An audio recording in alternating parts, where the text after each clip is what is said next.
Alors, j'ai réalisé une expérience qui a montré qu'Aristote avait tort sur la chute des corps, et cela en suivant précisément sa méthode.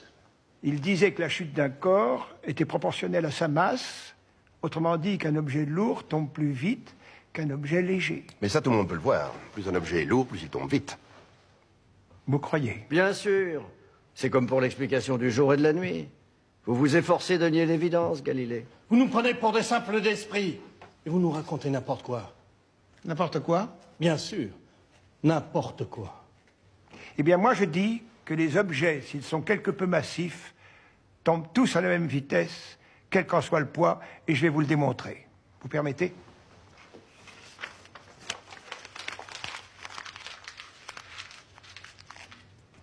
Je prends cette boule de papier dans une main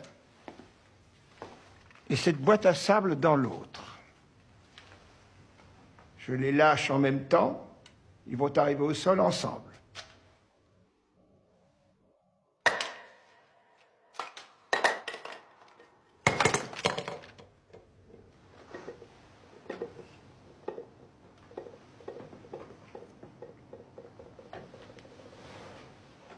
Vous pouvez recommencer?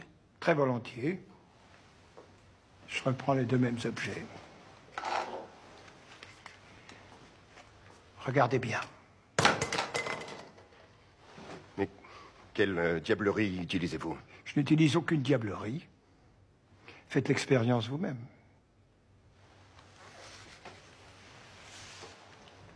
S'il vous plaît, c'est très important pour moi. Faites un effort, Éminence, je vous en prie.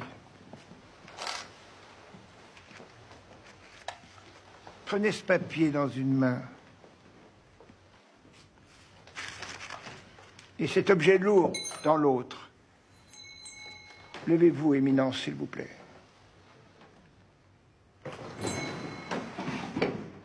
Levez les bras plus haut. Et lâchez les objets en même temps. Je comprends pas. Aristote, pourtant, avait fait lui-même cette expérience. Il disait... Le gland tombe plus vite que la feuille de chêne. Exactement. Comment expliquez-vous cette contradiction? Moi aussi, les observations d'Aristote m'ont longtemps troublé. J'ai réfléchi longtemps, car j'étais persuadé que si j'expliquais cette contradiction qui existe entre ses observations et les miennes, je découvrirais une loi fondamentale de la physique, si Dieu le voulait. Depuis 2000 ans, personne n'avait contredit Aristote sur ce point. Je me trouvais intimidé, comme devant une montagne.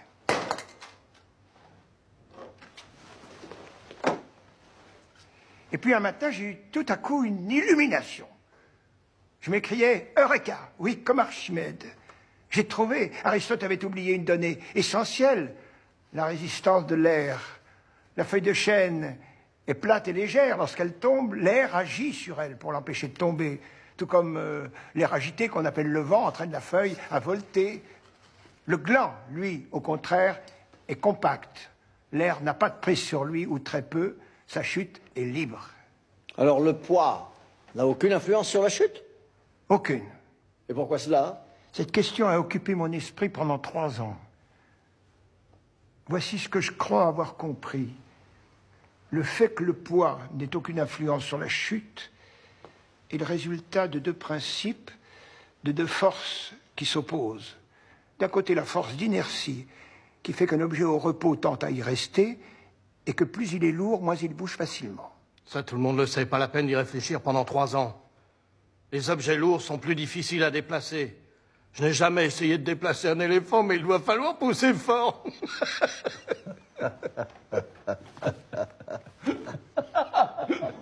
Bien sûr, plus ils sont lourds, moins ils bougent. Mais d'un autre côté, nous avons ce que j'appellerais la force de gravité, force mystérieuse qui attire tous les objets à la surface de la Terre vers les profondeurs terrestres. C'est pour ça que les objets tombent. Et plus ils sont lourds, plus ils tombent vite. Mais la force d'inertie est là qui les freine, les retient. Et plus ils sont lourds, plus elle les retient. Alors d'après vous, un éléphant et une figue, par exemple, tomberaient à la même vitesse? Mais oui, la force d'attraction de la Terre s'exerce plus fortement sur l'éléphant que sur la figue, parce qu'il est plus lourd. Mais dans le même temps, la force d'inertie s'exerce également plus fortement sur l'éléphant que sur la figue, parce qu'il est plus lourd. Alors les deux forces s'annulent. Mais oui, les deux forces s'annulent, et la vitesse d'un corps quand il tombe ne dépend pas de sa masse. Votre raisonnement est difficile à suivre. Et plus encore à croire. J'ai fait l'expérience plus de 1000 fois. Vous voulez que je recommence? Non, ce n'est pas la peine. Je n'aurais jamais découvert ce phénomène sans l'aide de Dieu. Il nous a donné le goût de la vérité. Et en même temps, il nous la cache. Il a fondé les lois de la nature en utilisant le langage secret qu'on appelle les mathématiques, mais c'est à nous de découvrir ces lois et de déchiffrer ce langage. C'est la recherche scientifique qui nous permet de nous rapprocher de Dieu et d'expier le péché originel. Nous, les savants, nous sommes les hommes de Dieu, choisis par lui. Mon ambition est de mieux comprendre l'univers pour me rapprocher davantage de lui. Alors je suis le chemin qu'il m'a tracé. Car sans lui, je ne pourrais rien.